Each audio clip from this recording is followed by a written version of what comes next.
Welcome, everyone.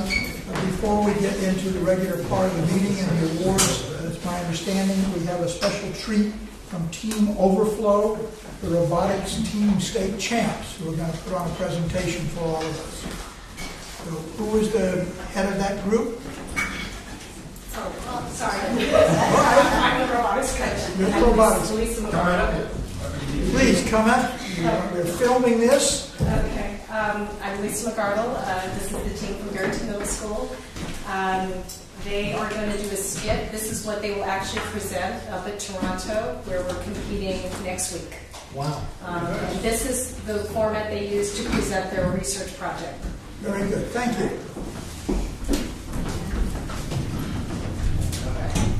Hi, we are Team Overflow from Barrington Middle School, and in our first skit, we are going to show the problem we chose to solve, and in the second skit, we will show how we solved this problem.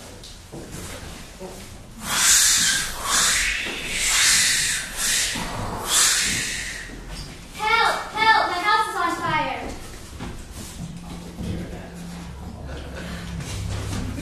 I better call 911. Let's go. Turn left. Wait, no, right. Shoot, there's a tree there. We'll have to back up. I wish I'd known that was there. Let's try going this way. Wait, it's no good. There's a wire down. Blast it. We'll never make it in time. We'll have to find a different route. Finally, we made it. Now we should find a hydrant. According to the map, it should be over here. These snowclouds really come to the hydrant, don't they? Help me, I'm over here. I can't find it. Hurry, I was gonna collapse. These paper maps are useless. Ah! No! As we saw in our first skit, winter storm conditions can create two big problems for firefighters. The first is getting to emergencies quickly despite road hazards, and the second is being able to locate hydrants once there. Snowplows often cover up the hydrants, and using the current paper map system, it can be difficult to pinpoint the location under so much snow.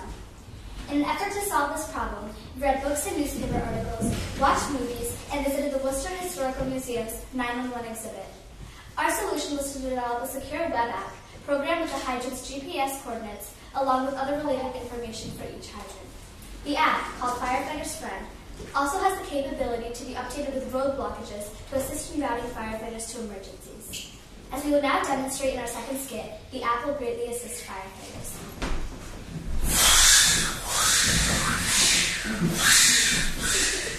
Oh, a tree branch is falling across the road. I better add that to the app so that the firefighters will know they can't go this way. Adding tree branch blocking Lindy's road. Firefighters front. Update complete. There's a wire down on Franklin Drive. I better add that to the app too. Adding wire hydrant. Firefighters front. Update complete. Help! Help! My house is on fire! Oh my gosh, there's a fire. I better add that too. Adding fire emergency. Firefighters front. Routing complete. The app is updated. There's a fire 5 Lego Lane. Let's move. Okay, the app is routing us to avoid a couple block roads. Continue south on Greenbrier Avenue. Turn right onto Greenbrier Road. In 100 feet, turn left onto Lego Lane. You've arrived at your destination. Hey, I'm glad you got here so quickly. Wow, that app sure made that easy. Let's see if we can locate the hydrant. According to the app, it should be right here. Thanks for uncovering me. I was getting so cold under there. I'll look up and put out the fire. I'll go see if I can get inside. Thank you so much. You saved my life. This thanks to our app, Firefighter's Friend. As we saw in our second skit, the app will greatly assist the firefighters. We learned from Bob Floss, a local firefighter, about the difficulties of locating and digging out fire hydrants when they are covered with snow. This is one of the most tedious jobs for them. A Chicago firefighter on Google Forums also mentioned this problem, as well as other firefighters in other towns in Rhode Island. With feedback from Mr. Floss and others, we have been able to continue to improve our app.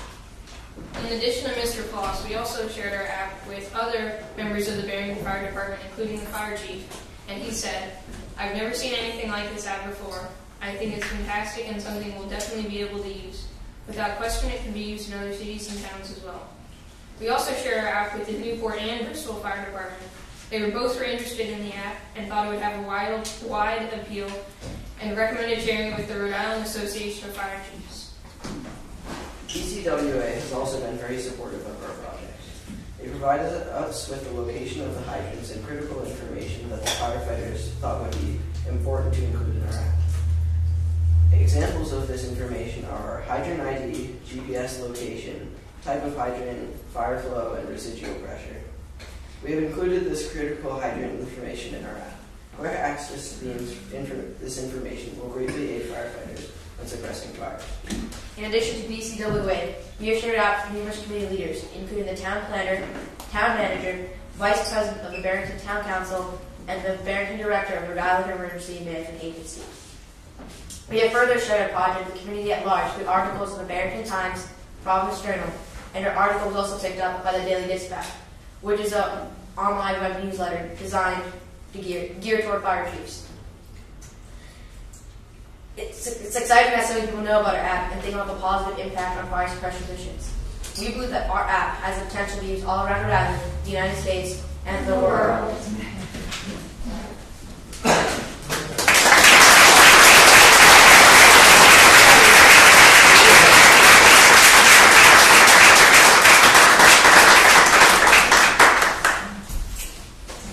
We understand that you have another appointment to go to. Yes, unfortunately, some of the kids have to rush off. They have band concerts at the middle school. That's quite all right. Thank you so much. Thank you very much. Mr. Chairman. Thank you. Sure, Mr. Chairman, if I Yes. may just say a few words. Sure.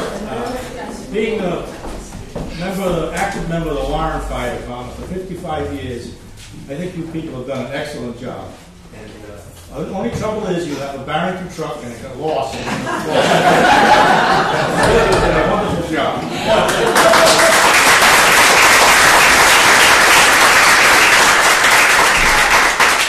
And we really have to thank BCWA for being so supportive and listening to our kids and helping us with the information. It really saved us a lot of time that you guys were willing to share the information with our kids to go into the app. So thank you very much. Thank you. That's it, Ben. Give them those fire We have a party. You guys can take these on. Well, I think I got them outside. And I'd like to give a special thank you to Susan because she just really supported us so much.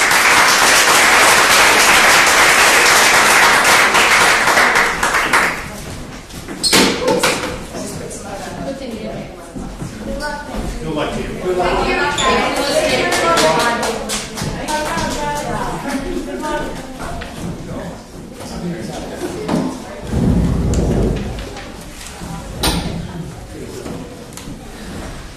We're ready to move to our second item on the agenda, and that is the presentation of the awards.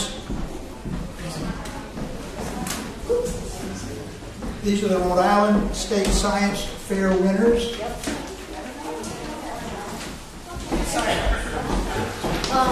Brad is not here tonight, but Brad and I attended the science fair, and to Andrea also. We interviewed the students from Bristol, Warren, and Barrington that had done projects related to drinking water. There were no senior projects this year of students from Bristol and Warren and Barrington that were on drinking water. So these are projects in the junior division, 6th, 7th, and 8th grade. And so we interviewed, judged all of those projects, and we found these three to be the top three water-related projects. Let's go backwards. The third place prize went to Ben Ferreira and Brett Ravella, who go to school at Our Lady of Mount Carmel, and their project is called Hydropower. Maybe you guys want to explain it a little bit?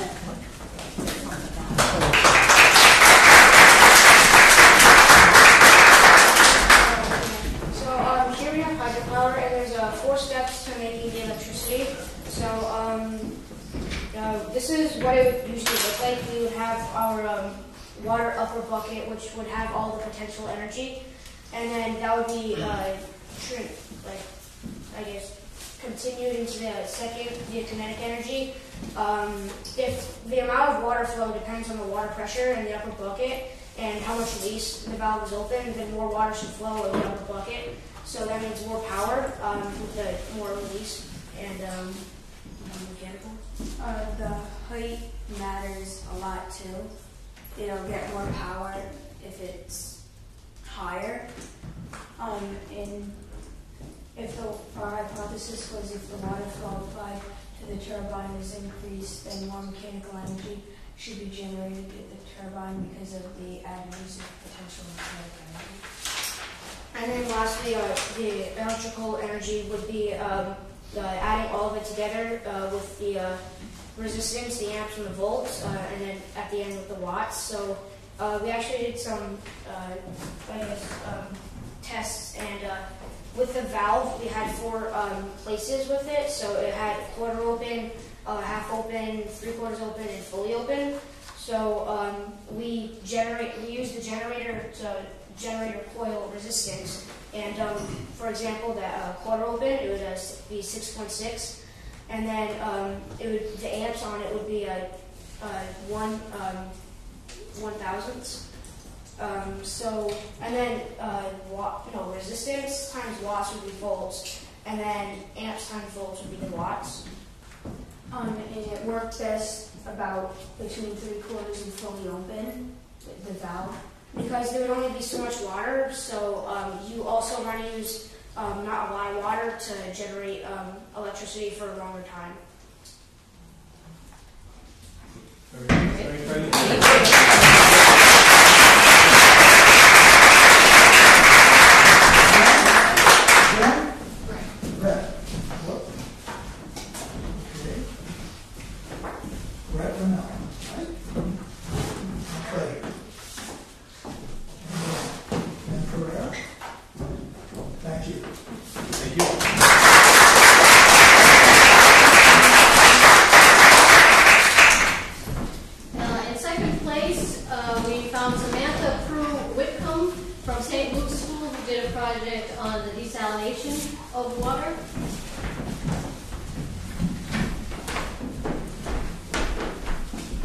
So for my science fair project, I wanted to test 3 different types of water desalination and to see which one would produce the freshest water and which one would do so most quickly. I tested 3 different methods. One was thermal desalination, which I boiled the water and brought it into another container to cool it down to produce fresh water. The second one, I used the sun to evaporate the water. And then in the last one, I pushed water through a membrane to move the salt. And I found that the thermal desalination, it produced the water most quickly and removed the most of the salt from the water.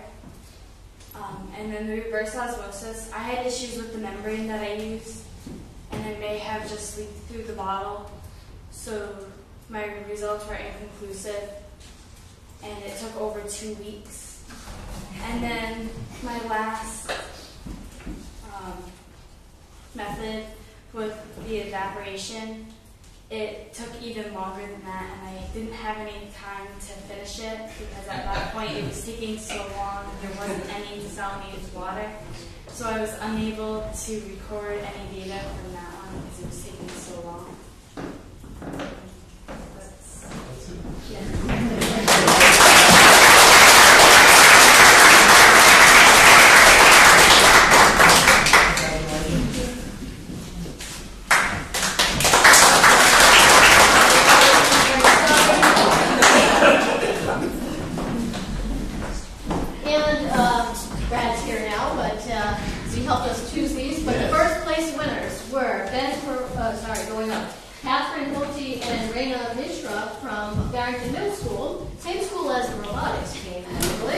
And they did a project called Gut Water.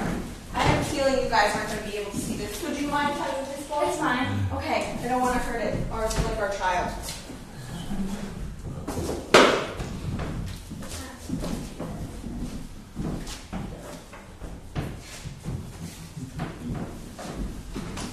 Okay, so I'm Raina and I'm Katie, and our project is called Gut Water. It all started when a friend of ours came to the lunchroom asking for $1 because she said the water fountain was dirty and she didn't want to drink from it. Because she would die if she did. Well, and So we just struck our curiosity, and we wanted to see if the water fountain really was dirty, and if people can actually taste the difference in the water.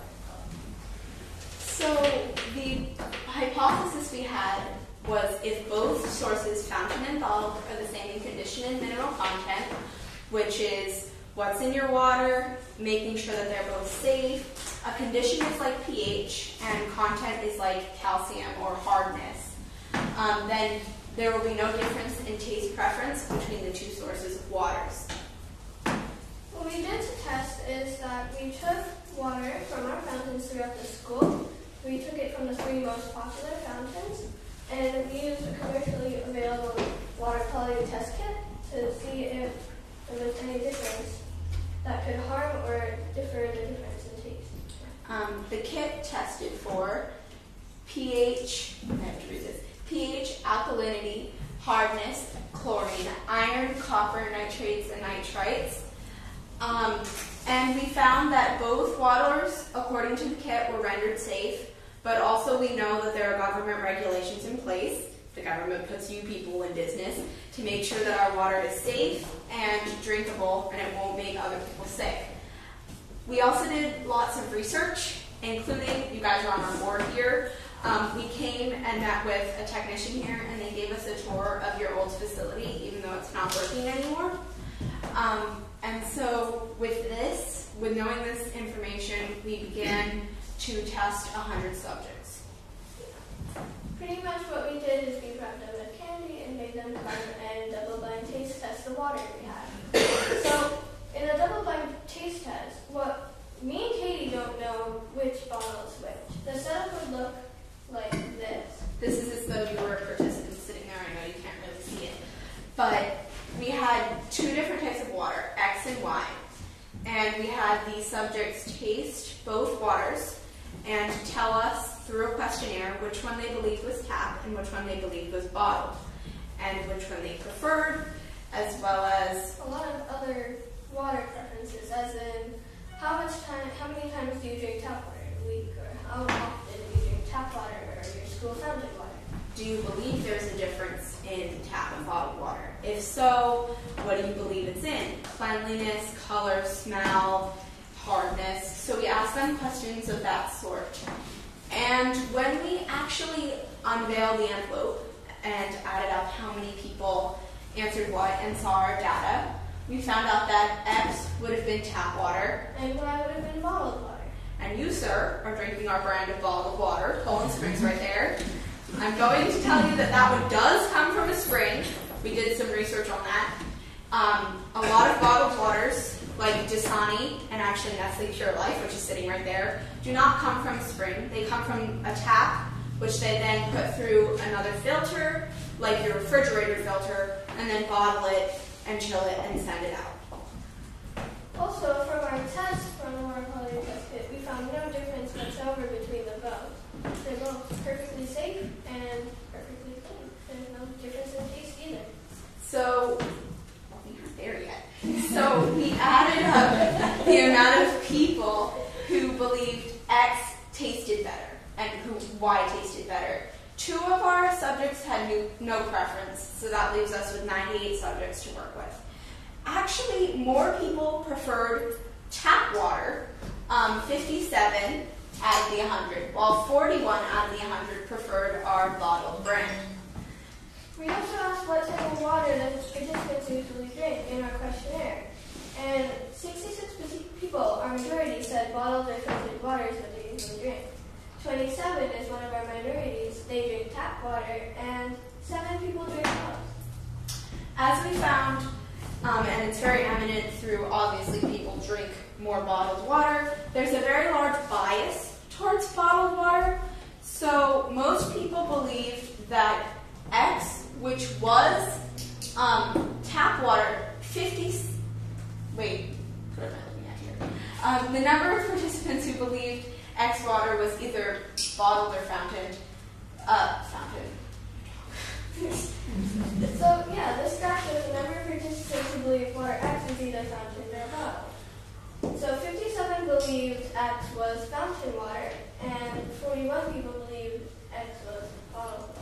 So 57 people got it right, while 41 people got it wrong. We found that we had a majority and a minority. Our majority was 75% of the people.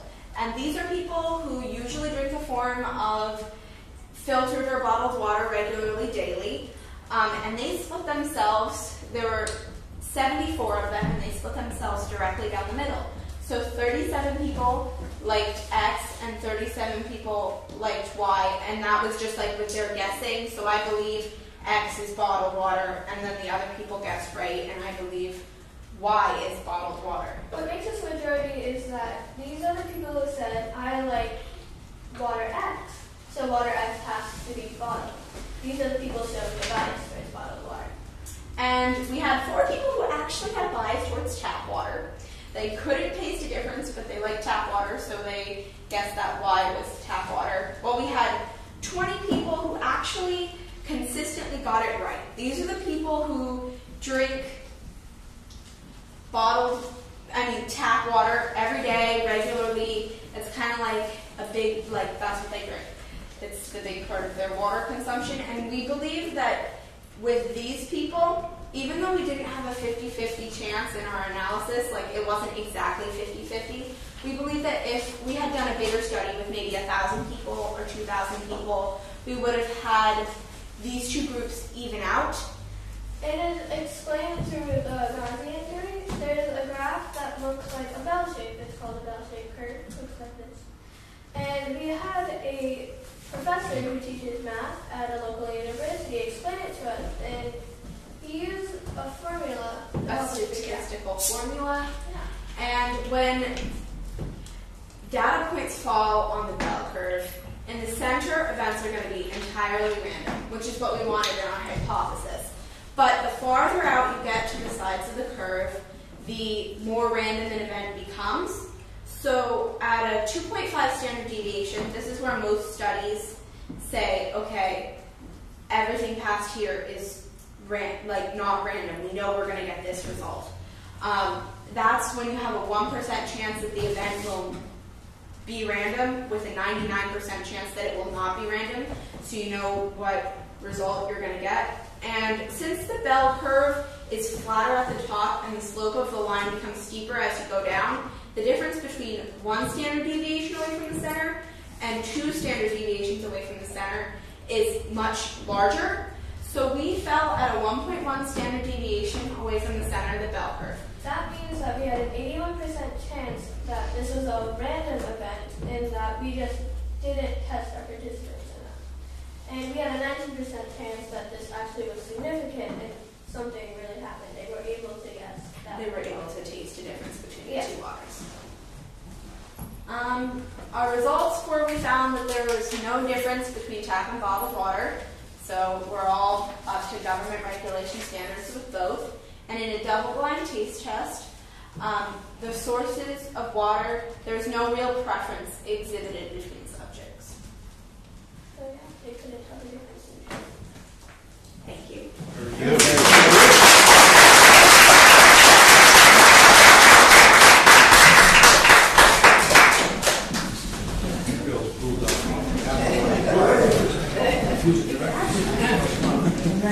I'm telling you, get rid of that bottled water, you guys. Does that say that we're not charging enough for our water? Very good.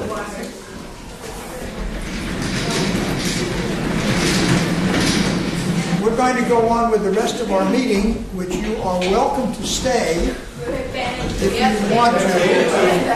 But you're also welcome to leave. We'll give you a few minutes. Thank you so much for coming. Thank you.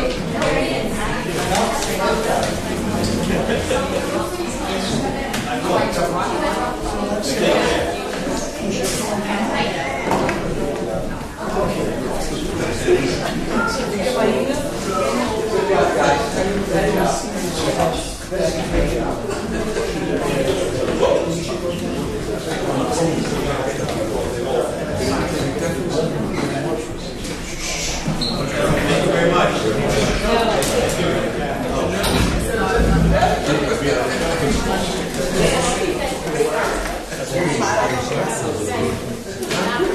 It's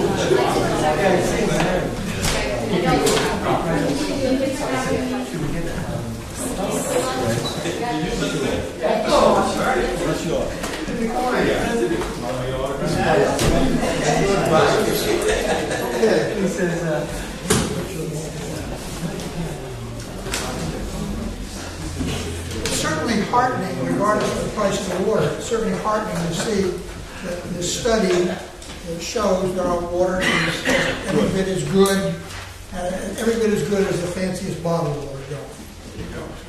Our next item is the acceptance of the annual report, and which includes the audit. So moved, Mr. Chairman. That will be accepted. Is there a comment to be made about this? We're going to study this. We can bring it up at our next meeting if anyone has questions. But Pam, do you have any comments to make about this? Yes, just wanted to say our auditors are planning on attending the next meeting of the board. So if you have any questions, please get them to Mark. So we can get anything ahead of time that they can look up and be able to respond to. Otherwise, they will do a presentation on what they did and what they found and how we ended up fairly good shape for this last year. Especially the fact that we funded some of our reserve funds this last year. So we will be able to discuss it? Oh, yes. Yes. But I mean, you just get it right Just now. accept it and then. So we're just accepting it. And you'll have an ample opportunity to review it and ask any and all questions, and we'll see the review, we'll see the presentation by the auditors. Mark, do you have anything to add to this at this time? No, the copies you have, no, 10 seconds. They're draft, they are going to the, I mean, we made changes as late as, I think, this morning. Okay. To some of the numbers that the auditors, so it was very much to the deadline, so there will be formal printed copies available in the next week or so. Very good. Thank you. The next item is the nomination and election of officers. Mr. Chairman? Yes, sir. I'd like to nominate Alan Klepper for the office of chairman. Second. Are there other nominations? So there's one person. Those in favor, this requires 6 affirmative votes. Those in favor of Alan Klepper as chairman, please raise your hand. Those opposed? It is 8-1. Mr. Chairman, I'd like to nominate William Gosling as vice chairman. Second.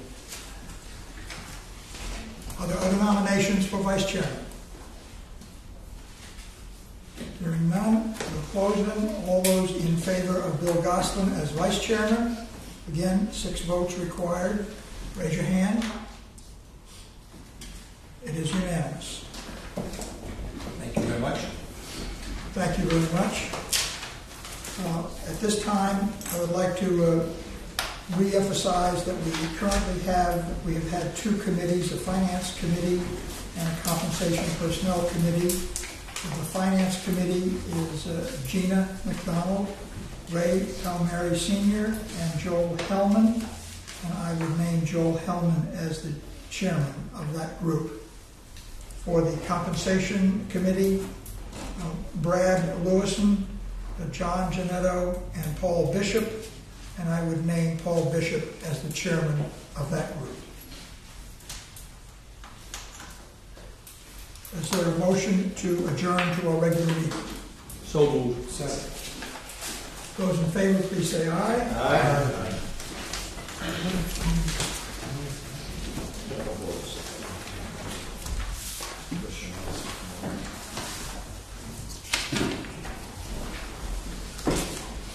Public input, or we call our regular meeting to order.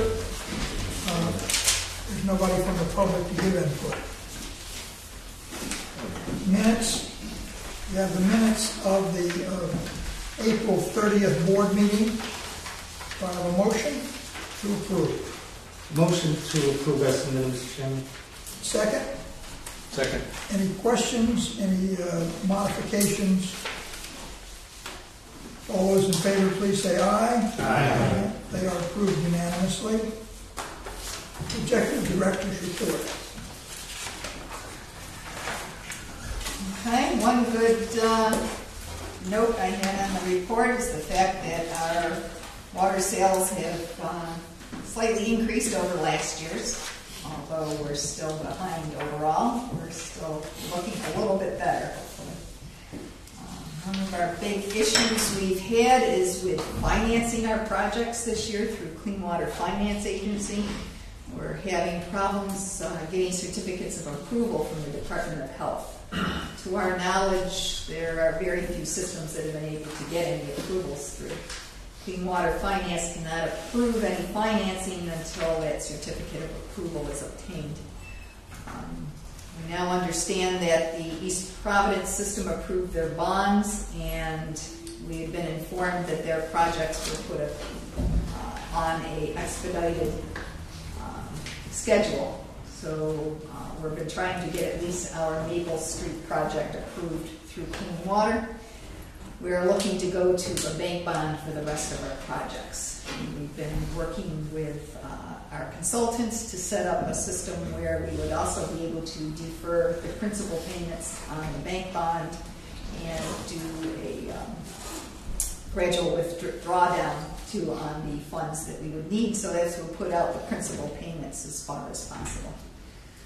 Did you say that nobody has been successful in getting the Department of Health to approve their bonds? Just by second hand, as far as we know, not to approve their bonds, but to approve their projects. The project. The Department of Health has to provide a certificate of approval on each and every project. And why are they not doing that in a timely fashion? It's done by, they only have one person at the Department of Health that handles this. They go through very extensive, detailed reviews. We're not sure what else is going on at this point. And have you submitted it? It's submitted. They had a 60-day review period. It's up this week. We have not gotten any response on any of the projects that we submitted. Because this is the kind of thing that I think is totally unacceptable from a government body, and I think if we don't get a response in a timely fashion, we should publicize that and get our legislators to intervene, because not complaining about it just lets it continue, and I think it's totally unacceptable. Right. We have talked about moving with our legislators, particularly the Senate. They have a very strong influence on budget actions, and in the past they've done things. Senators have intervened. Do we have enough time to act on that before any decision is final and we have to go another direction, or no? We still have a little bit of time, yes. Okay. So, but forward, at least we're trying to get the Maple Street project approved through the Clean Water Finance with the Department of Health. But we won't have time for any of the other projects at this point, so we would have to go through a private bank bond. When you say we don't have time for any of the other projects, is that our fault or is it their fault?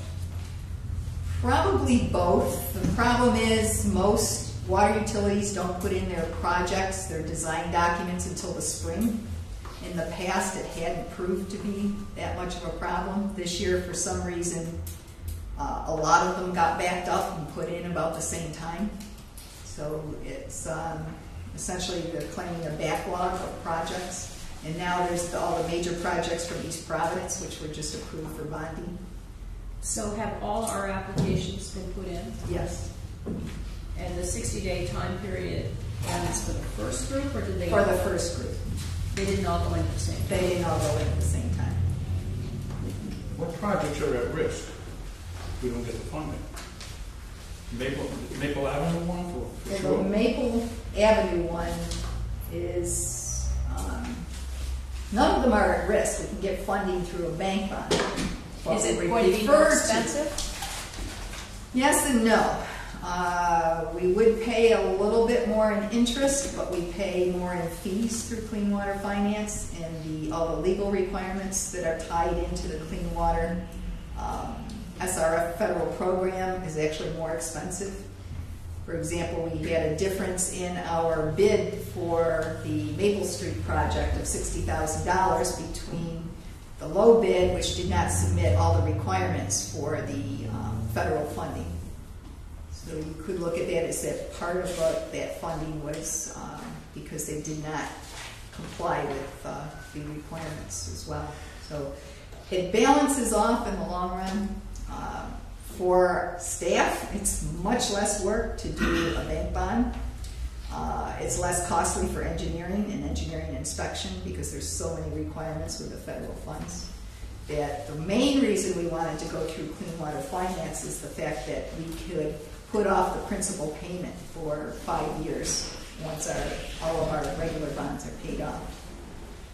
But now we're working with the banks. They're saying they're claiming that they would allow us to do a drawdown schedule over a couple of years and do a low principal payment for a few years. So that would give us almost the same thing that we were looking for through clean water finance.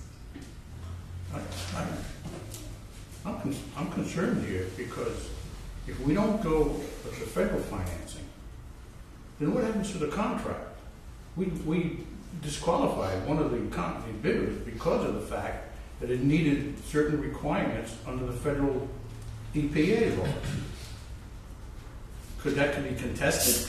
That's why we are pursuing the clean water finance loan for that project specifically. And that should be just about ready to be approved. We just can't get a response from the Department of Health at this point. But if I'm hearing... But that should be, there's no reason why it should be held up other than the fact that it's in a queue line somewhere.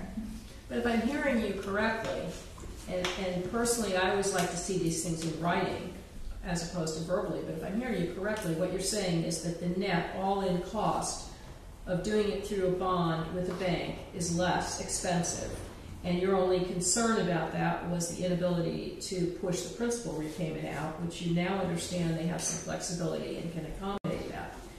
So on a percentage basis, is it 2% less expensive? Is it 10% less expensive?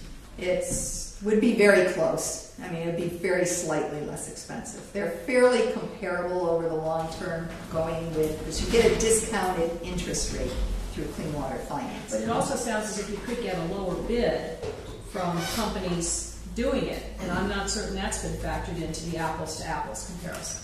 Right. I think we need to take a harder look at this.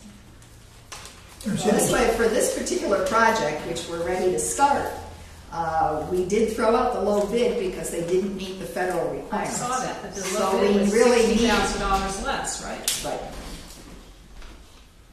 And we checked with the state agencies regarding that. No, I saw that you got an opinion of legal counsel, but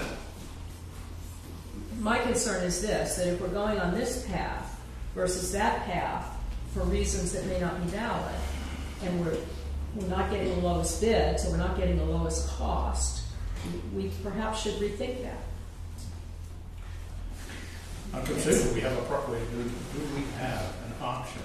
We've already awarded the bid. Yes. No, that's why at this point, we did award the bid, assuming we were getting the clean water finance funding. And we have to continue to, I think, follow that in that one direction, especially just for that one project. I agree.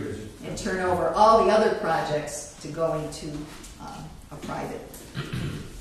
Incidentally, from a historical standpoint, when the, what was it called, TARP funds first became available from the federal government, and they were looking for shovel-ready projects, and we had shovel-ready projects, it turned out it would have cost us more to go through all the hoops and the records and the paperwork that the federal government required. We turned it down, even though we had the projects ready to go. It would have cost us too much money to take advantage of that. So obviously there's a certain extra built-in stuff with all of these federally funded programs. Do we have an obligation to let our contractors know what specifications and rules they will have to follow prior to their bidding on a project to avoid the situation? Oh, yes. So they were in the specifications. The low bidder did not follow There were I understand hires. that, but I mean, ongoing, I'm not concerned about the past, I'm worried about the future. Oh, definitely. You know, if we're not going to use, If we're not going to use the federal funding, we would change our specifications, yes. I think that it behooves us to know under which source we're getting the money from when we set up the specs. Most definitely. That's why this particular project was set up for federal funding. And it caught you by surprise. The trick is not to get caught by Yes. surprise again. Exactly. When will we know on the clean water from Maple Avenue? I've been trying to get an answer, hopefully within the next week. Well, I think we're going to try to go through our senators and see what's going on. Because when you told me what happened with Newport and that situation down there, Yes. they had a senator intervene. I mean, is there a point in time where if a month goes by and we're ready and it's a question of we're ready to start the project, just a question of where the money's going to come from? And then Well, what happened? And then I'm not sure, it may be too early to speculate as to what recourse we would have regarding who was awarded the bid versus who was the low bidder, even though not all the documents complied with what was necessary. Well, we should be able to get the approval within 30 days, which would be before the contractor was due for any payments. So that's what we're trying to get an answer within the next couple of days, actually. We had hoped to have one this week. Have you contacted the senators from Bristol County? I haven't spoken to the senators yet, but Sandy Mack did contact Ray Gallison on the issues. He's been involved in this type of issue before, I It believe. sounds like it's a high priority as far as I'm concerned. It's good to be a sticky situation like that, Yes. especially with contractors. The other projects that you were talking about, would they be for construction for this year or for next year? It's for this year. So if you decide to go through a bank, and you can get that done in time to do the Yes, the board did pass a refinancing resolution the end of last year, and the bank would work with that. The resolution included all the projects we had intended to do for this year. And speaking with the bank, we would probably not even have to close on the loan until the end of the year. We would use our reserve funds to pay the contractor. And actually obtain the funds at the end of the year, so we would draw them down over a shorter period of time. So our financial advisors have been working with us and trying to figure out what would be the most economical way to do this. What about the other project? It's a Hopewell Avenue, Willow Lane. Is that separate funding from the Maple Avenue? Yes, it's a separate project. It was submitted, but because it's something a little different than what the health department normally works with, that might take longer too. So, But that may end up not getting approved for this year. well, what we're actually doing is we're putting that in the bank bond as well. The only thing I'm pursuing right now is the Maple Street project. And that we're looking at getting just a direct loan from the Clean Water Finance. That's the entire project there, right? Right. Maple Avenue. Papa Squash Road. Papa Squash Road has started construction. It's been delivered. It's the first time I've worked with polyethylene pipe. It's very thick, very impressive, easy to work with. I think it's going to be a really good project for the Papa Squash Road area. It'll provide pretty good fire flow. The pipe in this type of circumstance is very, very smooth, which means it has a very low coefficient of friction. So it'll actually provide higher fire flows than say a cast iron or a ductile iron main would. Pam, for my own information, I drove through Cove Park and I saw all the barriers. And I saw where it ended up down near the water. Where's it going to go from there? Is it going down? Then it goes back into the park again. It comes down to Papa Squash, goes back into the park around that pond. There's a pond that flows along Papa Squash Road. I'm looking at it from the Asylum Road area. Okay. Asylum Road goes south. right? And then it goes, follows all those barriers, and then Yep. it ends up back on Papa Squash. Yep. Okay. And from Papa Squash goes back around the pond, and it goes down, and it'll end up at a connection on Papa Squash, which has already been installed. We have a map of that, don't we? Yeah, it's Okay. in the package. Why don't we talk about the Pawtucket Pipeline project?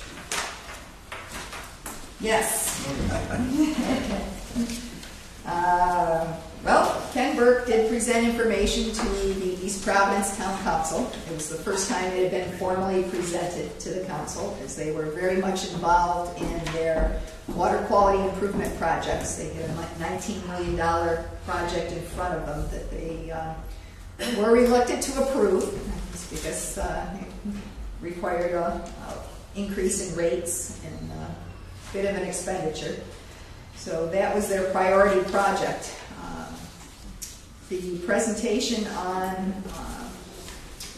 last week that Ken Burke did with the council was more informative as to why the pipeline needed to be built, why East Providence would benefit from that. They asked him to come back to their next council meeting, which is next week, and present more technical information as to the design of the pipeline and the flows and costs and so on. So he will be working with the DPW director and the water system superintendent on that presentation for next week. So we're still looking to have the council at least approve the project to be able to obtain the financing from the state. The issue is right now we're looking for the state matching funds, as you know, and no one actually has to appropriate money at this point. We just need the state to say they would appropriate matching funds once the project is designed and ready to be constructed. The project eventually will have to be built. It's critical to our supply. It's extremely critical to East Providence supply. I believe they're much more at risk than we are at this point in time. But I would hate to lose the state matching funds, and we would end up all of us paying the full amount without the state's contribution. So there was also a misconception. We spoke to the Warren Town Council.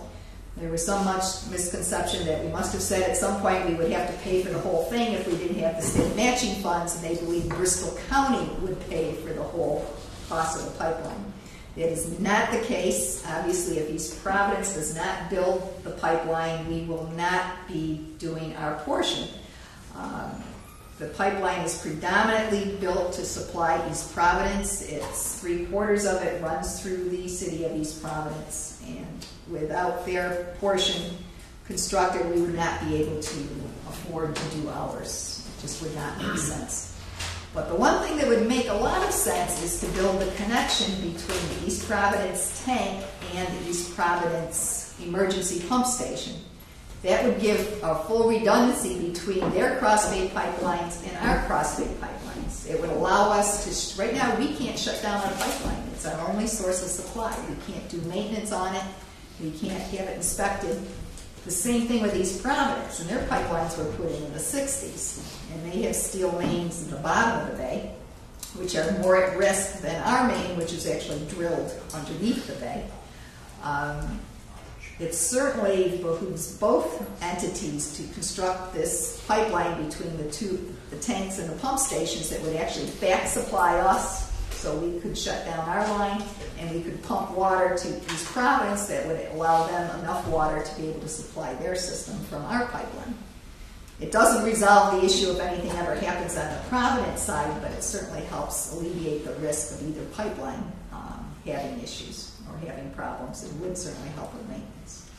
As you see the minutes, unfortunately, there is a group within East Providence that has the council, some members of the council, that are saying we don't want to touch that dirty Pawtucket water. They have a bias, I guess, based on years and years ago when they had problems with that water, and they're thinking it's still the same. And they're using that as an excuse not to approve this. So that's an issue that I put that under the political category. It's an issue that Ken is going to try to overcome. Pam, that cost for that portion of the pipeline from pumping station to the tank, that's like $4 million? It's about $4 million, and if the state put up half, because it's still an interconnection, and it was originally supposed to be built as part of the Cross-Bay Pipeline project. So the state puts up half, so if we put up a quarter and East Providence puts up a quarter, it's about $1 million. And it's certainly worth it for the insurance and the ability to, because it's now is our only source of supply, and the ability to be able to maintain that pipeline and inspect it. Pam, why do you say if East Providence doesn't agree to do it, that we wouldn't do it? What's our alternative? The shad factory line? A new treatment plant? What's our alternative? Right now, our alternative is to pretty much try and maintain that system for as long as we can. Of course, we could build a pipeline. There's nothing to say that that would be impossible, but it just wouldn't be practical. It's still more feasible than doing a new plant and a new pipeline. So what? The whole thing would cost $27 million, which would still be cheaper than building a plant. Exactly. And we're going to need it somewhere down the line. We definitely will, but it's still my very strong belief that East Providence right now needs it more than we do, and that's going to have to be their next big project. We're just going to have to wait a little bit longer. I just have a gut feeling that if we don't jump on this now, and we opt to do the other system the other way, that the state's going to say, hey, we gave you an out. We're not going to be responsible now for paying for this thing. That could be very true. The state is definitely looking to get out from under this system. They have right now $6.7 million in bonds, and they want to cut it off at that. Just say that's all you're going to get. You maintain the system from now on. Stay tuned. Yes, definitely. Maple Avenue, we've talked about that. Anawan Dam, any questions on that? And as far as the trihalomethane, is there any opportunity, given the new lower, more normal test results, that the Board of Health is going to waive that avalanche? No, they did not. They actually required. There was one aberration in one lab result, and they allowed us to throw that one out. But all of the samples were high by 130% in the January samples. The resamples we took were all within normal range, but they're not considered the official samples. So we were allowed to average them, but we had to double the first set of samples, which were considered the official samples. And we could only, so they counted for 2/3. And then the normal sample, the additional sample, only counted for 1/3 in the average.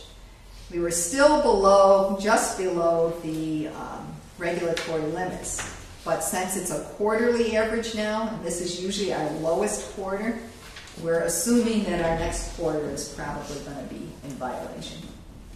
Then what? Then we have to send out a public Triggers notice. that public notice. Will we get fined? No. But it gets everybody all upset, and for no reason in this case. It's not like we're hiding something. I mean, this bureaucratic red tape is overcoming common sense. And we have to put out standard language in the notice, but we can add, and we will add, that we disagree with the, especially the first quarter numbers. That may not hold any weight, but we cannot find any reason why those numbers should have been that high, and especially every single one. They would have varied at least throughout the system. How many the only authority that it's happened to?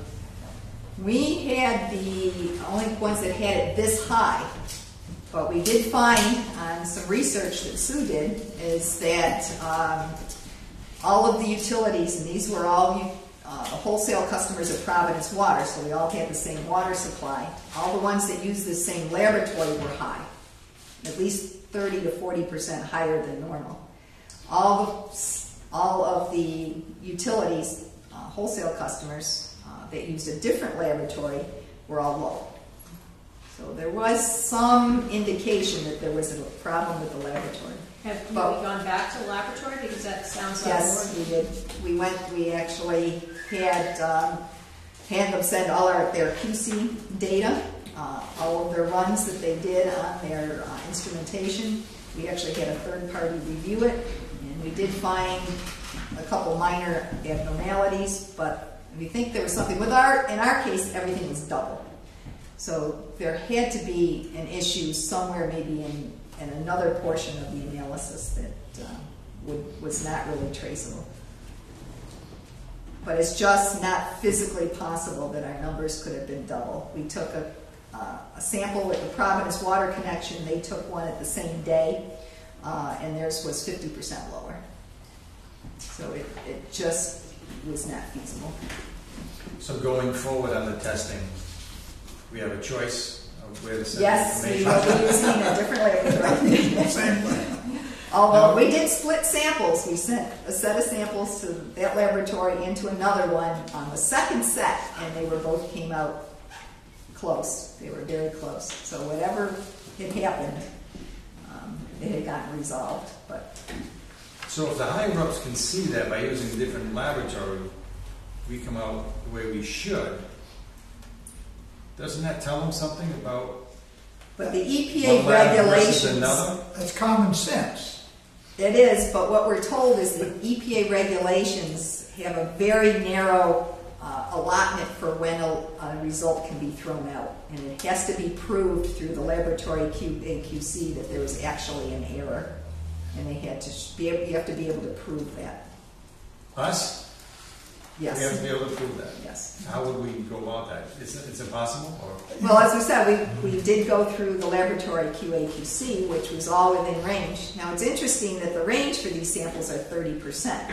So you could, if you had a sample that was 100, you could actually, they could analyze up to 130, and plus or minus 30%, and we could be out of compliance. So that's their QA But range? that's the allowed range for the analysis.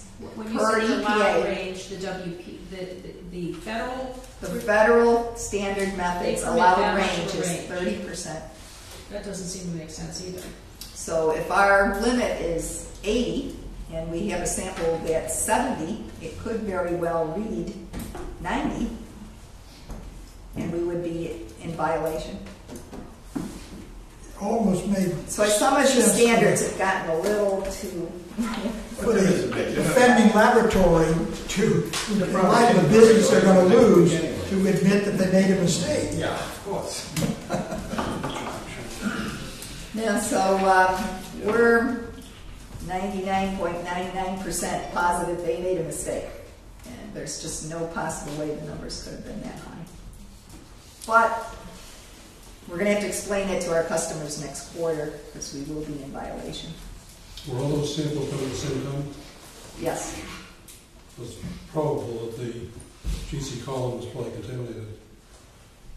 They did do spike samples, and a couple of them were a little out of range. And one of them, it was above the allotment, so we did get that one disqualified. But only one sample. So it's, yeah. Stay tuned. Very frustrating. The problem with that procedure is that they do a cleaning every several samples, and if we had a contaminated column, it could have been cleaned up before the next batch of samples went through. So. Yeah, there's a lot of little things that can happen.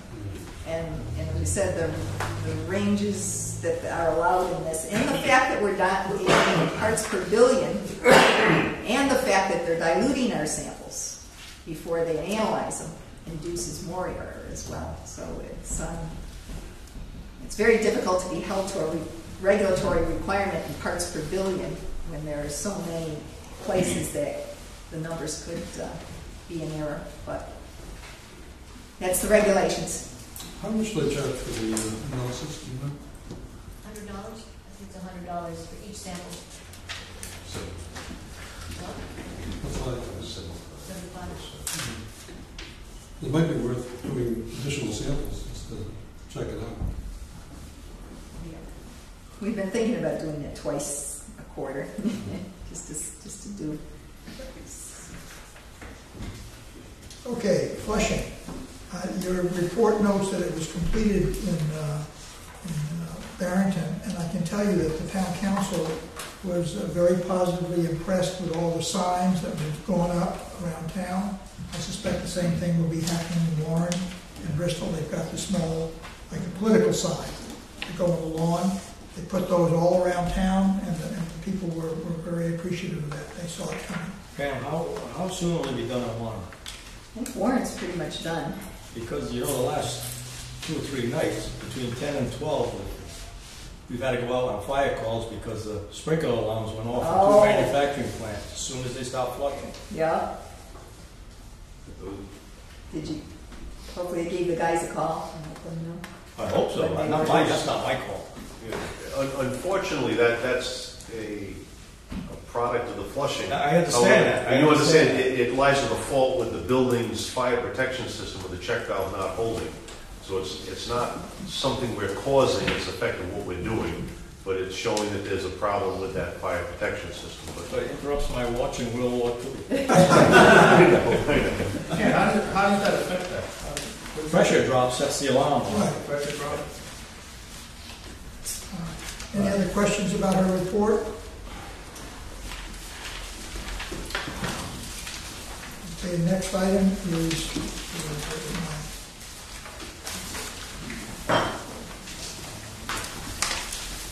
Engineering report. engineering report.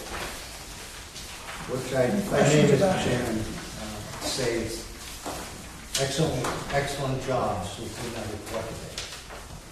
Comprehensive, clear, you can read it and understand it, and good job. I thought it was excellent too. The only question I had was when you talked about the company that's going to go in to do observation of the project. And I read that to be supervision.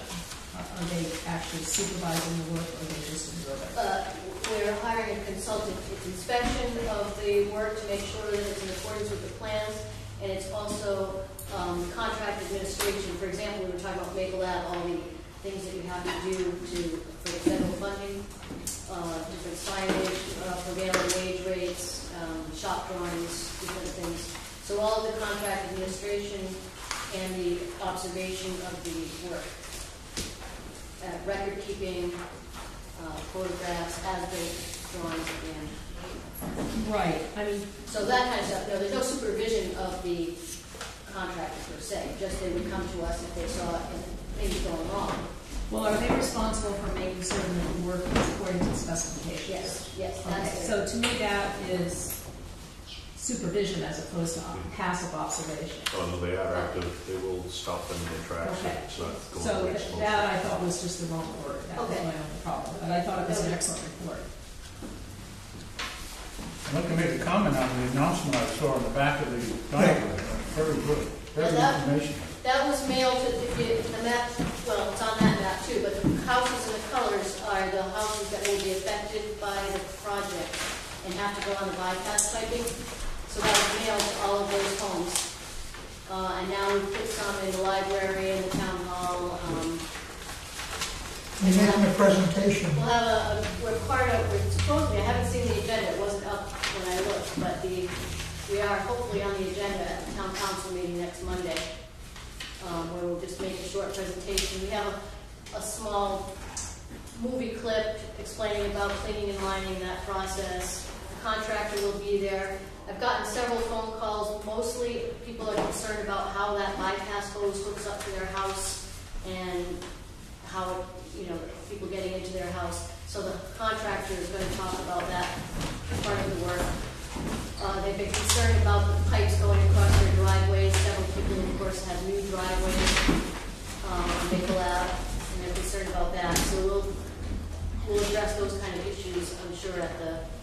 Do you have any photographs from the Franklin Street project? Because that was pretty exemplified of how you made those bypasses. Yep. It's the same company. Right, it's the same company. We can use some of those pictures, right? Yeah, some photos that might help. They did a good job. The town council last night passed a $1.6 million project, a financial town meeting, Mary, passed a $1.6 million project, which is going to beautify Maple Avenue, some other streets there, so that whatever we do ultimately will be all corrected anyway. New sidewalks, they're putting a lot of stuff in there. That won't start until the following fiscal Right. year. That'll take care of people's worries that, that their particular property was disturbed at all. Okay, next item, financial report. Oh, here comes the dentist. Don't worry, I'll be brief. Basically, just off the cuff, I think you all have a copy of the reports. I encourage you to read through them. Any questions specifically, encourage you to give me a call. If it's something I can answer, or come in and visit me, and we can go over something. Any broad perspective thing you would like the auditing firm to address next month, if you give me the topic or whatever, I'll make sure that they are prepared or have backup materials to discuss that issue. But we just finished, actually yesterday, we had 2.5 weeks on site. About a week and a half, they worked out of their office, going back and forth with email and updates. And the fruits of our labor are here. So there was a lot of changes in the gas fee laws for government, and a lot of those were taken into effect. They had to go back and redo some of the previous years as far as we looked at things with changes, and I'll let them go over that when they're here. But I think everything follows our plan as far as our strategic plan of what we're looking to do, maybe to build some reserves. So down the road, our projects, we can use more of our internal cash reserves to address some of the projects. Other than the report, today was a monumental day for our computer system, that we ran the last set of checks that we printed off the old system was today's batch. So for about 40 years, we've been printing off the old system, and today, Rosemary and the staff were very sad that we've been running dual systems since March 1st. So basically, all the bills are entered in the old system, checks are printed in batch, but everything's entered in the new system as well, and we run phantom set. And we don't have to run batch anymore. We can do, Monday print these checks, Tuesday these. It's a big change how we file things and whatever. So it was monumental today. I think they had a toast of a cup of tea or whatever to say goodbye to that. But that's just one phase. So starting next week, all bills that are accrued and everything will be paid on the new system. And payroll's been going through, again, on a dual system. That will be completely moved over to the new system. But we do rely from the data acquisition point, to keep the old system going, because we're still pulling billings and revenue from the old system, which Randy will talk in a minute about where we are with that system. So we still need to keep certain things going. We're going to be running dual systems starting Monday. We're actually going live Monday with the new software for billing, and but we'll be pulling from both factors. So very exciting, very very busy here. With the auditors, I just got my final trial balance from them that I have to move forward into the new system. And I got most of that designed in today. So I hope to have a March report off the new system probably within a week. And I think, it may behoove us to have the Finance Committee or something meet with me to look at how these new reports come out and how we should present it to the board on a monthly basis. Because it has a completely different look to it. And how much wants to be consolidated and how much, I know John would like it consolidated. If it's black, it's good. If it's red, it's bad. But I think maybe in the next month we can do that. Two questions. First, in the audit, anything big catch you off guard that might be unusual? Sometimes surprises happen. So. No, I think everything went very smoothly as far as the audit. We're a very transparent organization. We know what's going on. We were able to answer basically any question they. In Barrington, there's always, particularly in the school, believe me, something that shows. From years ago, they dig very deep to the nth degree on certain things to research on. And when do you anticipate? I know you've been very busy with this. When do you anticipate your schedule freeing up so that we could get together with the finance? I don't want to push you when you're trying to do a monumental. Yeah, well, maybe after. If you give me a call in a week or so, I'll see. When I have March fairly ready to present, probably give me a call in about a week or so. In about a week or so. Okay. We should be good. Very good. Might try to take a few days off. Which is why I asked a few days off. Will the bill format change? Will the format of the billing change?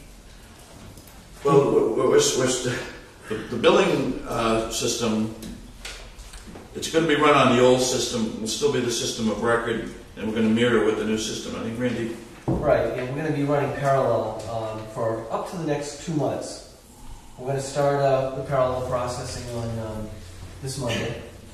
And if all goes perfectly, okay, and I'm expecting a couple of little hitches here and there, but if everything went perfectly, after 4 weeks, we'll cut live. That's not the schedule, though. The schedule is 8 weeks, 2 full months. I was just wondering if we need to include an insert in bills to instruct people how to read. This is how your bill changed and why. Yes, so we are going to be doing a little different look. It's actually going to be a lot clearer, and we're going to have a little chart on it like you do with your power bills, monthly usage data for the last year as well. It'll be a little more informative and I think a little clearer than actually our bills are now. Yeah, I'm going to put a page on the website too to kind of describe exactly how to read the bill. Yeah, it'll be probably more friendly than the old bill. That may be less like bill. So it's an exciting time for everybody. Everybody's working. To run dual systems is not an easy task, especially a lot of firms still. Randy, they just cut. Cut and move on. But it's not the best thing to do until we're sure everything's good. Okay. Randy? Should I do a little update on what else is happening? Well, the good news is after months and months of aisle conversions and equipment upgrades and a lot of in-house training, this Monday we're cutting over to the new system to run in parallel. So what we're going to do is for the next 8 weeks, we're going to run the two systems side by side. System of record will be the AS400, our old system, and all the bills will be generated off of that. Every night we'll be reconciling to make sure that the two systems balance out. If all goes well and perfect after 4 weeks, we'll cut over live, and we'll just go with the new system. Other than that, we'll go with our schedule in August, beginning of August. We'll cut over to the new system. That's basically where we stand. This Saturday, we're doing our final in-house training with all the personnel, just to get one more training day in, and going over everything, and so everybody will be ready on Monday. They're also coming down from CUSI, the software vendor, to basically hold our hand the first week. So they'll be here the first week. The second week they'll be here remotely. The third week they come back in, and then we'll make a decision on how to proceed after that. Is there a timetable? Will we actually cut ties with them, or how does that work going forward? As far as parallel processing? No, Consultants. Well, they're not consultants, they're the company we bought the software from. Okay. So we're contracted with them until we can go live ourselves. So we're expecting that to be 8 weeks from the start date.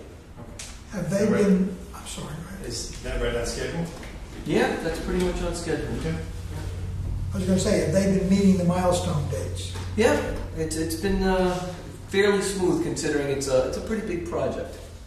Some things we cut over a little early, like the financial pieces we decided to do first to make that a little easier, and the payroll we decided to do first. Some of the stuff, such as elements, we're going to push off a few weeks. But we kind of had to readjust on the fly to try to adjust to what works best. I understand. Very good. And then just to mention, there's an ongoing maintenance contract too that's part of the purchase of the software that we pay an annual fee. And so they would always be available if we have any problems or any issues, and upgrades are included in that as well. Good. Exactly. Any other questions? Thank you. Okay, we have a bid award. This is for bill printing and mailing service. Yes, we have an attachment that was just passed out today. We did get 2 bids. We had mentioned that a local firm would be preferred, but we did end up with a considerable cost savings by using a firm that's actually out of California. So we took a little more time investigating their customer service and how other water systems have dealt with them in our size. Joe talked to 8 or 9 vendors, I believe, or 8 or 9 different customers on the East Coast and West Coast. And I believe the only issue we found is going to take a little longer for the bills to be delivered, because they will be coming out of Illinois, actually, once one of their distribution centers. But for the difference for $10,000, we figure that is a significant cost savings and well worth the difference. So we're not able to print our own bills here. This is taking the place of us printing the bills. Right. We couldn't print bills for anything close to even the more expensive price. Right. Did we have any local bids? Yes, we did. I mean local, within Bristol County. No. Okay. So closest, this cathedral is in Lincoln, Rhode Island, and actually a lot of the local utilities do use them. So we fully expected that they would be the lowest bid, and did not work out that way. So basically, for the difference in cost, we'll just have to deal with a little longer time on bill delivery. Do you need a motion tonight to award? Yes, we do.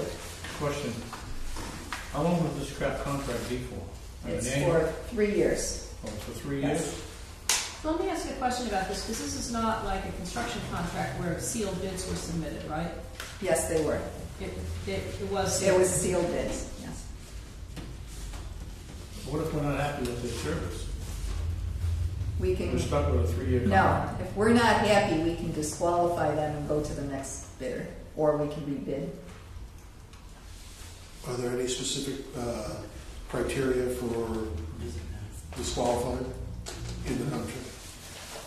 Not specific criteria, but if they can't meet our requirements, obviously, that were in the contract. Tim, who does it now? I'm sorry, I didn't mean to interrupt you. Who does it now? Joe? What was the question? Who does the... We do it in-house. Okay. And what does it cost us to do it in-house? Significantly more for the materials and obviously the labor savings, because our employees are operating the machine. And As a rough guess, 25%, 50%? oh, I suspect it's probably 50% higher, if not more. So they'll receive a computer. We'll send a data file to Anaheim in 24 hours. They will send that data file to their Illinois facility, where they have an on-site United States Postal Service inspector who will pass the the shipment, and it will get shipped to whatever sorting facility is nearby, and we'll have mail in 3 or 4 days. So it was our decision to do a 3-year contract? Yes. The mail from Illinois and the mail from Lincoln take about the same amount of time. I suspect. I do a lot of shipping. You know, ironically enough, in my conversation with some of their customers in Maryland, one customer said it took 2 to 3 days, and the other customer said it took 3 to 5 days. So it really depends on where you are and where the mail gets sorted. Yeah. That's the question. Usually 2 days to Illinois for my shipping. Packages, letters, whatever. Now, this cost to insert notices, that's only if you choose to have a notice, correct? Correct. And how often do you think you have notices? I don't see that many It notices. depends. Are we required to send out notices? Sometimes, but what we'll try to do is print on the back side of the bill if we have something. Does the new bill thing have like a little memo thing if there's any? Yes. Yeah, so we'll try to print on the bill itself. Actually, if I could just add something, both of the vendors have what's called duplex printing. They offer duplex printing, so we can add a message on the back of the bill at no cost. So the insert, hopefully there won't be many times that we'll be using the insert. Are we required to send a dual color water quality report? No, we're required to send a water quality report. It can be in one color. It's not that much more, I believe, Joe. I think it was the same price for the dual color. Yeah, 2 colors is the same as 1. Right. If you go to 3, then it costs more. Can it be printed on the back side of the bill? No. Why? It's too long. It's too long. There's a lot of required language. It actually is done in an 11 by 17 size sheet, front and back. It's another EPA requirement. And most of it's required language. Okay, looking for a motion to... So moved, Mr. Chairman. Second. Further discussion on this? Ready to vote? All those in favor, please say aye. Aye. Those opposed, nay. The ayes have it. It's unanimous. Purchasing consultant services. Well, unfortunately, we didn't receive any responses to this one. We did advertise in the Journal and on the National Purchasing site. So now we're just going to have to try and call up some firms and see if they have anyone that can assist us. Can I ask a question? You can probably fill me in. What's the necessity for purchasing consultant? Well, what we're looking at doing is starting from scratch and setting up all our purchasing policies. What we were specifically looking for is help in setting up our QuickBooks. That'll be our system of record, and we're going to automate a lot of the purchasing programs and inventory and so on. We don't really know how to do any of that. We need somebody that's familiar with QuickBooks. Elements, the new system we're doing for the work order system, will have some programming in that as well. We need to be able to interface that with the QuickBooks, and we need to have essentially a workflow as to all the requirements for purchasing. This is just a one-time thing? One-time thing. To set up? Just to set it up. How we're going to do our purchasing? Yep. Well, it's not going to be somebody that's going to do the purchasing? No, it's just a one-time setup, specifically dealing with the computer systems and setting it there. Oh, those computers. So we'll be back, we'll revisit this when it's ready to resurface. Well, let me ask a question about that. Okay. Did you ask our accounting firm for any recommendations? No, not specifically. I would start there. Because we did try, we asked the state purchasing department, and Another suggestion might be local universities. Professor might take it on that's a good idea. One-time situation. Somebody who's teaching QuickBooks, it might be a very simple thing for them to do. You don't have to bid this again? now I'm going to look for quotes. And first I'm going to look for people that could do it, try to get some ideas to what they would charge. Then if it's above our limits, I would bid it again and send it specifically to the certain What's the limit, the dollar amount? 5,000. Oh. Anything above that, we have to bid. Okay. I think the university should find some. Yeah, very possible. So that's a great. We did that with the Web Williams on the first side. Right. Okay, next item, number H. I'm sorry. I just want to add, just to make sure there's no misconception that as far as purchasing, doesn't mean we're doing anything or have done anything wrong in the way we're currently doing things. And the auditors do review our purchasing from the beginning to the end as far as conflicts and then approvals and whatever. So I didn't want there to be a misconception that there was any problem or anything that was being done improperly. No, my sense is that this is the system that will be coordinated totally with the new computer software. It's to make it all blend in with the software. Right. It's a system of where it starts as a need, a requisition, how it flows through the system. Okay. It was a very manual process prior, that it's going to be more of an automated process. Pam answered my question. I was just afraid it was going to be a little higher on the firm to do all our purchasing down the road. Well, that'd be nice. Okay. Moving right on. Bristol, we have this standards. Joel wanted to put this back on the agenda. Yeah, the committee had a consensus that I should approach Barrington Town Council with the standards they adopt specific to number 5, which is failure to follow instructions of the council on a specific agenda item in short insubordination. And I presented it to them in a relatively eloquent manner. And their position was, and I don't want to be in violation of number 4 and misrepresent my position, but their position was that they could remove any member of any board anytime for any reason. This was not the opinion of the solicitor who said, no, you can't do that. It was an experience. I told them quite frankly that while I agree with the board most of the time, there would be times in good conscience that I could present their opinion and not vote the way they would want me to vote. And by the way, there are 3 to 2 votes on that council all the time, and my majority could change in a few months. It was a little unsettling to have them take that position in general. I think, though, the solicitor is going to strike that before it gets to the Bristol Town Council. The other thing I need to report from that meeting, and Alan isn't going to say anything, one of the town councilors was rude to Alan beyond the point of accepting. You can disagree with people all the time, and I do, certainly, but you can disagree without being disagreeable.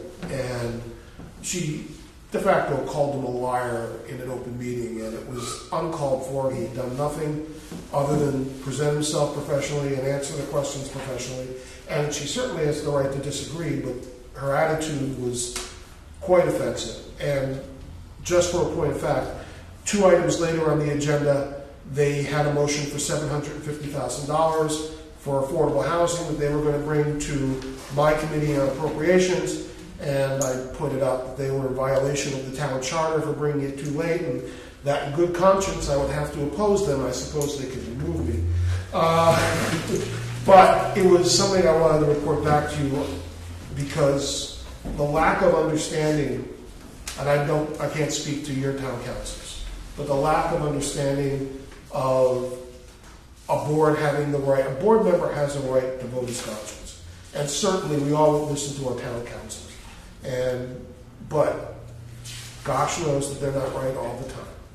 And I didn't change my mind, I didn't change their mind, but it was very disconcerting to have them say that if they wanted a different person to have the printing bid, and I voted for the printing bid, they think they have the right to remove me, which is incredible to me.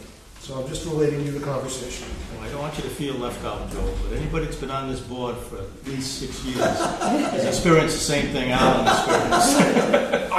I trust me, lots of people are rude to me in Barrington all the time. In fact, I think I hold the record.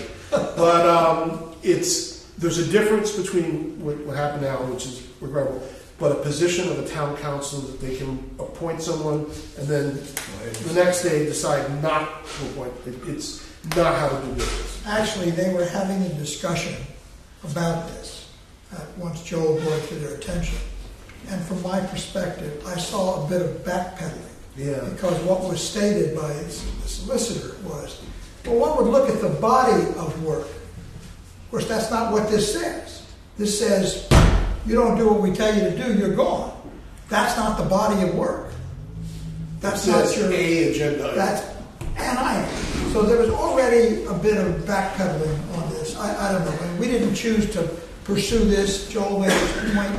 I just hope that Bristol doesn't suffer the same kind of a situation. I think that the point came across that they won't do it, which was my intention to begin with. They both have the same solicitor, though. Yeah.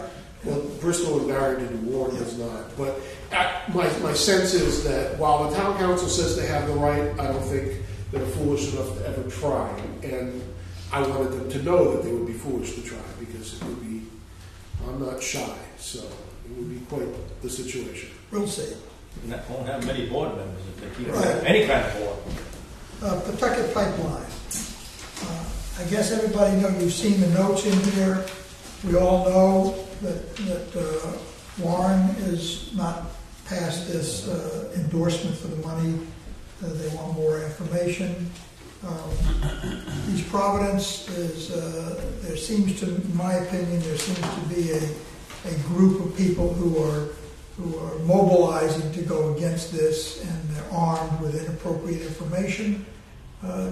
Ken Burke is going to try to straighten them out with the facts, whether or not they ultimately change their mind, and whether or not that is something that is needed by the Senate and the House. Because I've had conversations with our reps and our senator, and he says, we don't even need this from the towns.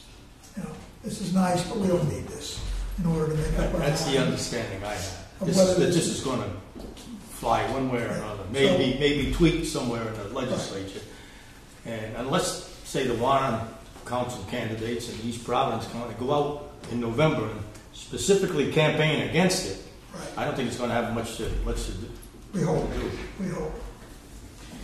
Okay. Any other questions about that? Ray had asked for information because last meeting he questioned what we were doing on the cost control initiatives. And there's a complete report. You have a comment on that, Ray? Yeah. The reason it came up because there was information that was in the survey that included the wage increases. And I just want to say to Pam, I think she did a great job in putting this comparative report together as to what was provided by the AWWA and what they have been looking at for cost control and what the BCWA has already done. I think it's something that benefits us by having it laid out like this and in the record. I have a couple of things there that I may kind of disagree with, but it's primarily stuff that looks like probably stuff that would have to be negotiated in the contract anyway. But one of the things I wanted to comment on was the training and continuing education that was in this report. And one of the things that I was wondering is, what about leadership development programs?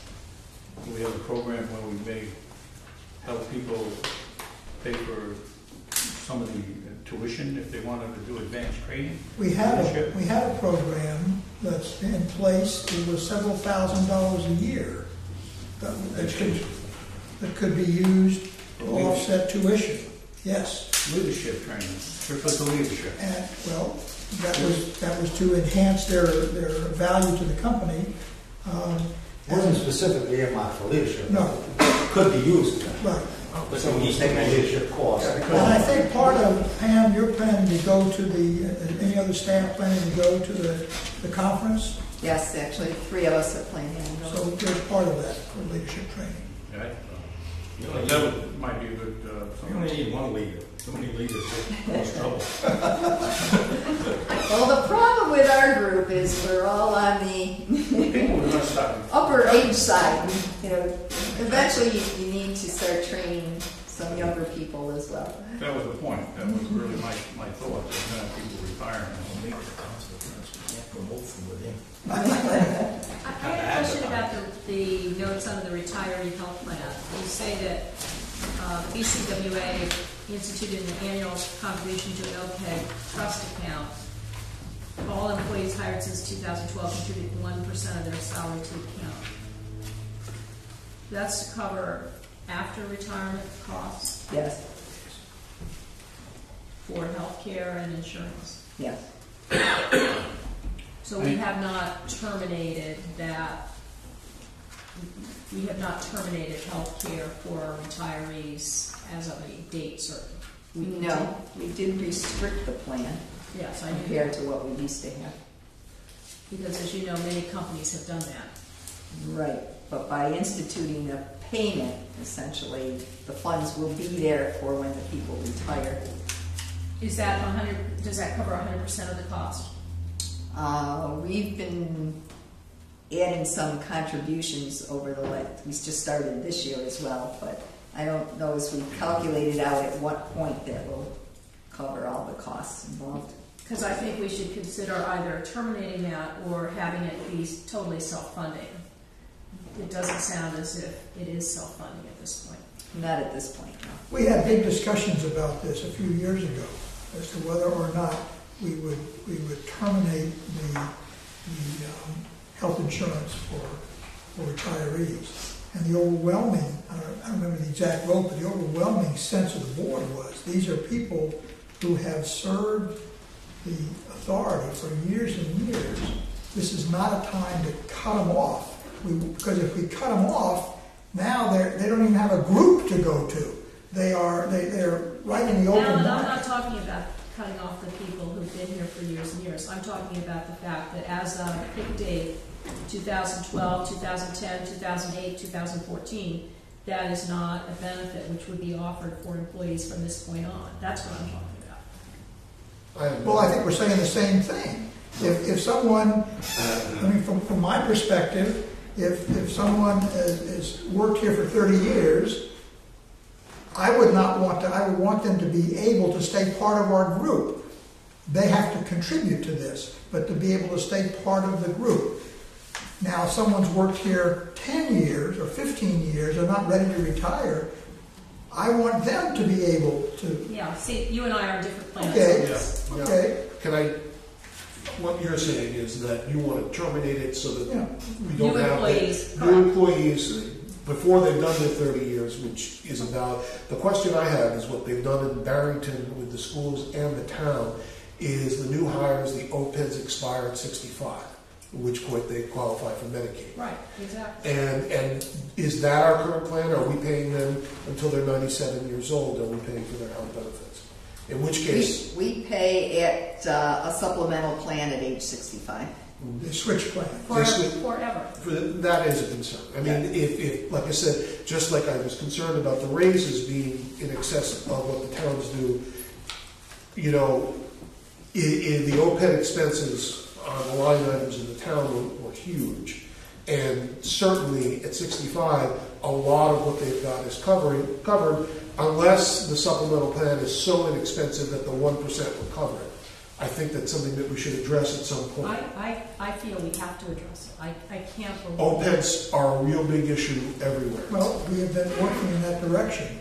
Yes. I don't hear that we're working in that direction at all. What I heard you say, unless I heard you incorrectly, was that the board of 3 or 4 years ago considered this and decided to do nothing other than to reform and reduce what we were doing for current retirees. So perhaps I didn't hear that correctly.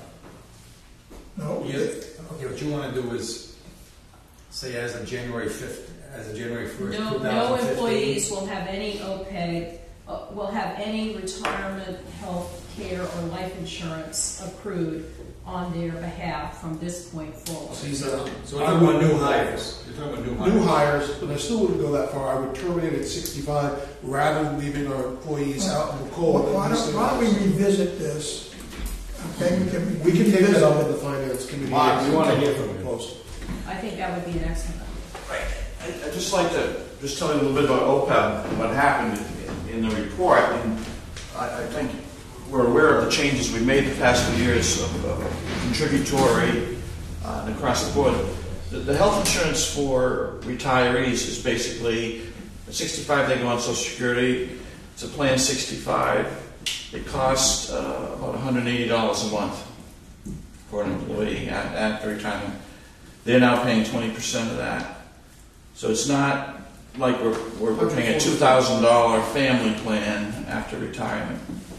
But the impact on, you'll see the numbers, this year the increase in OPEB liability only went up $140,000 this year. Instead of $500,000. Instead of $500,000.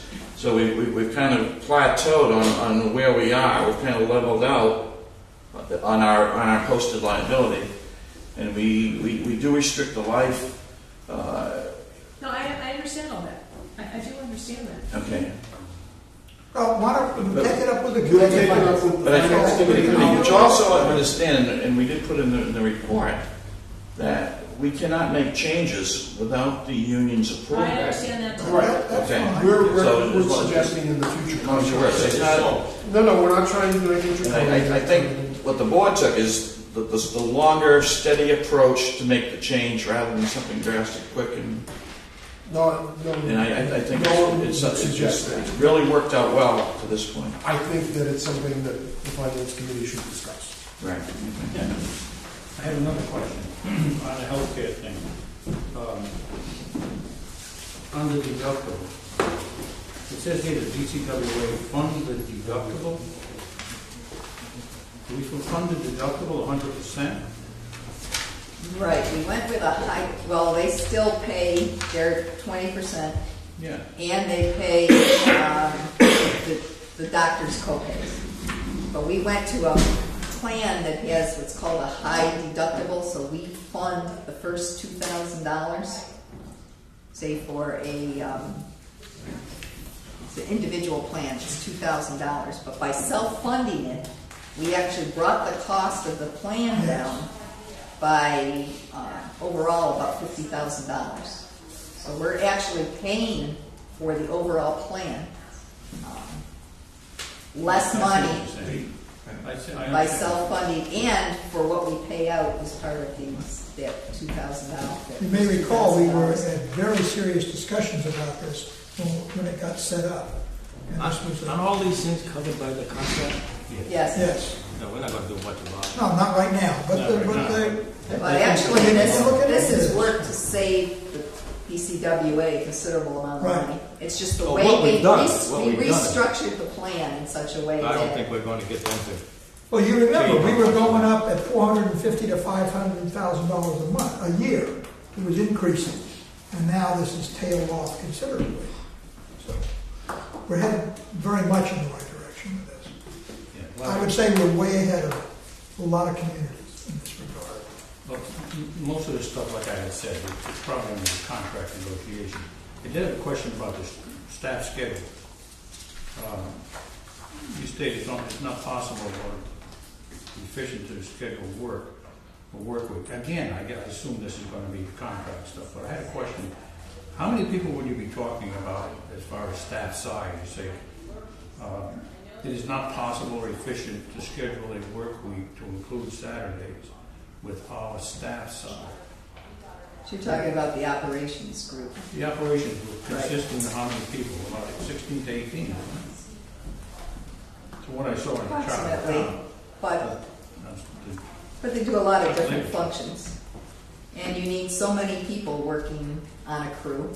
You need so many people doing different functions. If one of those people call out sick or is on vacation, you have to rearrange schedule. I tried doing it at Providence. It was even very difficult to be there. because of the implications for paying overtime if somebody was out and so on.